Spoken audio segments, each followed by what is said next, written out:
Hello aspirants, welcome to the channel, your UPSC notes. I hope you all are doing great.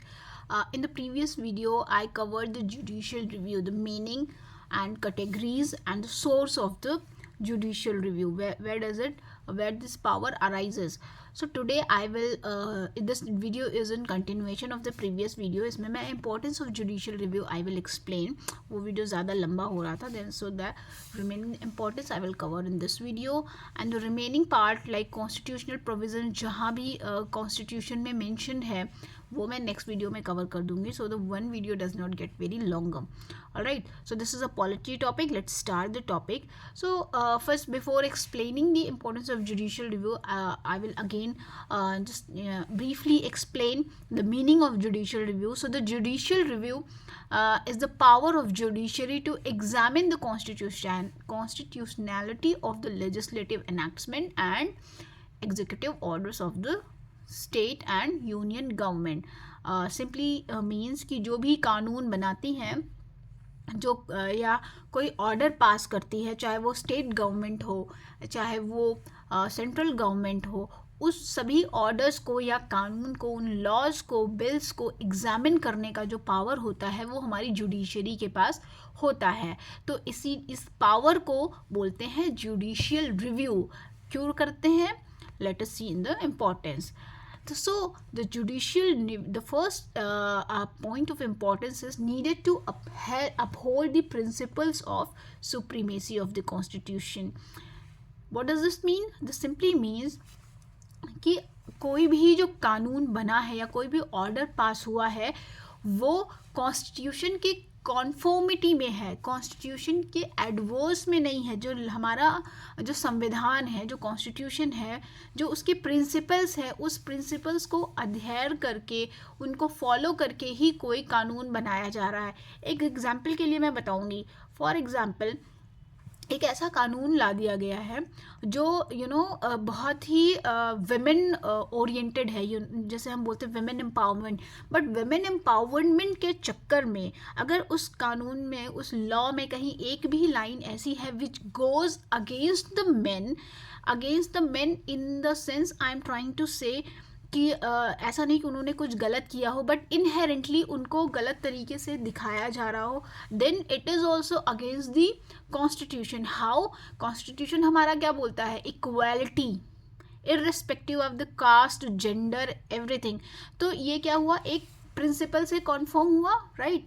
जो constitutional का principal है उसमें जो बातें कही गई हैं उसके अगेंस्ट हो गया ना. तो ये जो है जुडिशियली जो इस कानून को रिव्यू करेगा तो उसको नल एंड वॉइड कर देगा because it is against the constitution. तो ये एक छोटा सा एग्जाम्पल मैंने आपको समझाने के लिए दिया. तो इसी तरह जो भी कानून बनते हैं, जो भी ऑर्डर गवर्नमेंट के पास होते हैं, चाहे वो सेंट्रल गवर्नमेंट पे हो या स्टेट गवर्नमेंट को हो, तो उसको वो कॉन्स्टिट्यूशन की अकॉर्डिंग है कि नहीं, उसको अबाइड कर रहे हैं कि नहीं, ये चेक करता है, जुडिशरी चेक करता है through judicial review. So that is why needed to uphold the principles of supremacy of the constitution. तो इससे क्या होता है कि हमारा ये जुडिशरी जो है या judicial through the judicial review ये अपहोल्ड करता है कि हमारा कॉन्स्टिट्यूशन ही सुप्रीम है और सब कुछ उसके अकॉर्डिंग होना चाहिए. किसी और की सुप्रीमेसी नहीं चलेगी, ना तो जजेस की चलेगी, ना कानून की, ना तो पार्लियामेंट, लेजिस्लेचर, एग्जीक्यूटिव नहीं है. जो भी सब लोग काम करेंगे वो कॉन्स्टिट्यूशन के अकॉर्डिंग काम करेंगे. The next point of importance is maintain federal equilibrium. Federal equilibrium कैसे मेंटेन करता है कि अगर सपोज सेंटर ने कोई ऐसा लॉ पास कर दिया जो विच इज़ अगेंस्ट दी, जो स्टेट्स के राइट्स को स्क्वीज कर रहा है, उनकी राइट में हिंड्रेंस कर रहा है, तो जुडिशियल रिव्यू के थ्रू उसको वो कर दिया जाएगा. पहली चीज़. दूसरी चीज़ क्या है कि जुडिशियल रिव्यू जो है वो किसके अगेंस्ट है?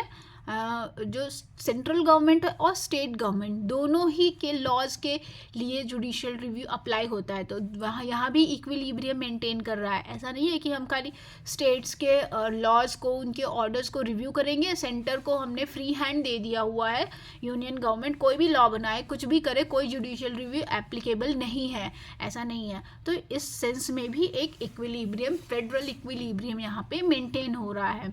And the third point is need to protect the fundamental rights.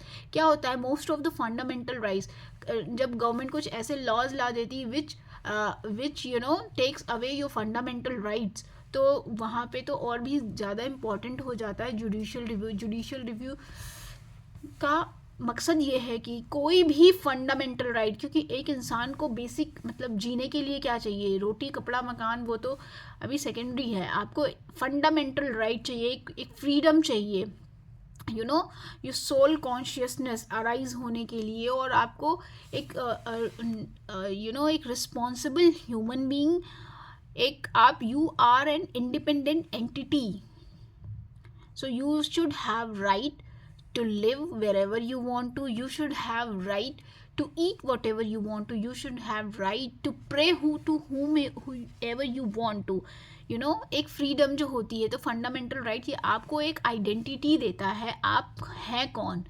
And you are independent of everything else. So इसके लिए भी जुडिशियल रिव्यू बहुत इंपॉर्टेंट होता है। Now I have written a little note, you can read this.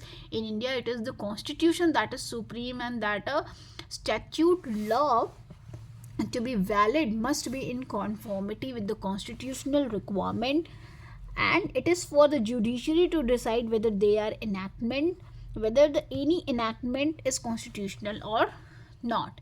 ये जो first point था उसी का एक्सप्लेनेशन है कि हमारे देश में क्या है कि सब कुछ जो भी कॉन्स्टिट्यूशन सुप्रीम है और कोई भी लॉ है वो उस कॉन्स्टिट्यूशन को अबाइड करना चाहिए, अगर नहीं है तो ये चेक कौन करेगा, ये कॉन्स्टिट्यूशन के अकॉर्डिंग लॉ या ऑर्डर पास है कि नहीं, वो जुडिशरी करेगी through judicial review. All right, so this is the importance of judicial review. Next video I will cover the constitutional provisions for judicial review, जो constitution में ही mention किए गए हैं, कौन कौन से provision है जो judicial review को highlight करते हैं. That will be very important from prelims as well as mains perspective and interview perspective also. So see you in the next video. Please like, share and subscribe this channel. Bye bye, love you all.